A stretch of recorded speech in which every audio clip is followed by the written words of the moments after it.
isä oli ammattilainen maalivahti ja kaikki niinku, mitä mua eniten kiinnostanut oli kaikki noin maalivahtivarusteet ja mä vaan aina halusin olla siellä maalissa. Mä en halunnut tehdä maaleja. Että aina vaan halusin olla siellä maalissa ja yksin.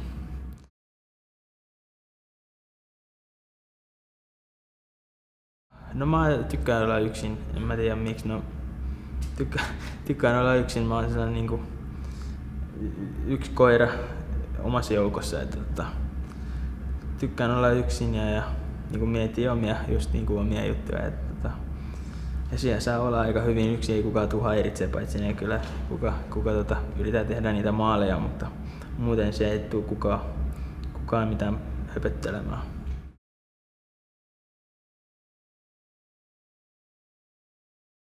Me ei pelätä sitä peliä.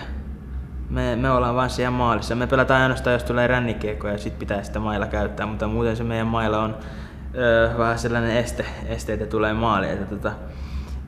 Eniten mun mielestä tuntuu siltä, että me ei pelätä jääkiekkoa. Me ollaan vaan niinku yksi osa sitä jääkiekosta, mitä ne 5 jätkää tai 10 jätkää siinä kentällä pelaa. Että enemmän niin mä mietin sitä, että me ollaan niin kuin yksilöitä, koska me ollaan yksin siellä maalissa. Että eniten siitä, että ollaan yksin siellä ja me tehdään ihan eri juttu kuin oikeastaan kaikki muut. On se sitten jääkiekossa tai futiksessa tai ihan missä vaan, niin maalivahtit tekee ihan eri asiaa kuin kaikki muut pelaajat siinä joukkueessa. Että eniten mä mietin se, kun ei me mitään viivelähtöä rupea treenata, kun maalivahti ei ole vaan siellä maalissa. Sen takia mä eniten mietin, että me ollaan niinku yksilöt joukkueurheilussa tai yksilö niinku urheilu joukkueen urheilussa.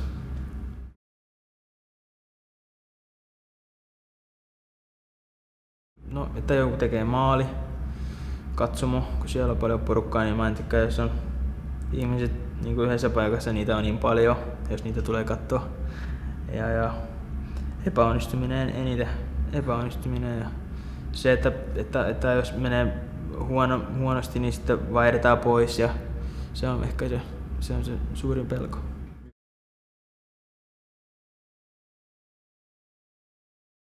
Yritän, että en mietti sitä. Et vaan mieti, että yritän jos on pelivuoro, niin sitten yritetään vaan nauttia sitä enemmän eniten kuin vaan pystyy. Että nauti vaan siitä, että sä pystyt olemaan siellä maalissa ja pystyt tekemään mitä sä rakastat.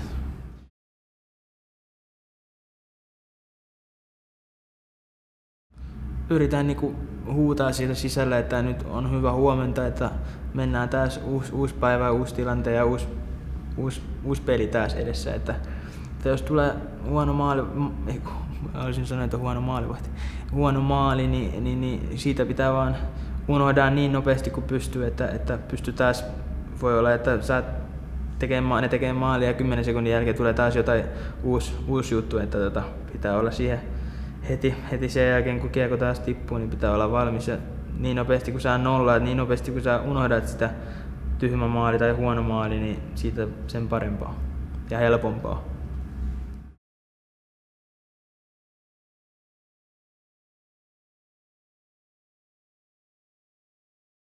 Pelipäivänä mä aina yleensä syön sitä mitä aina. Että silleen, no valmistautuminen on sillä tavalla aika rankka tai niinku vähän vaikeampi silloin tällöin, kun pelejä on aika paljon, niin sitten se valmistautuminen on aina välillä rankkaa tai vähän vaikeampi kuin vaikka toisena päivänä. Että se kroppa pitää niinku laittaa sellaisen niinku tila, että nyt tulee jotain isoa tai isompaa kuin treeni esimerkiksi tai jotain.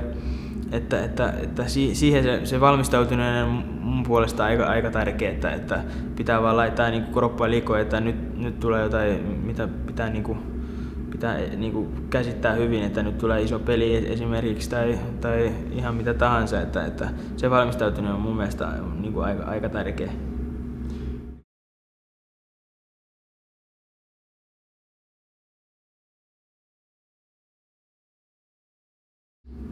No jotain rasistia kommenttia, mutta en mä niitä viitin, että se selittelee.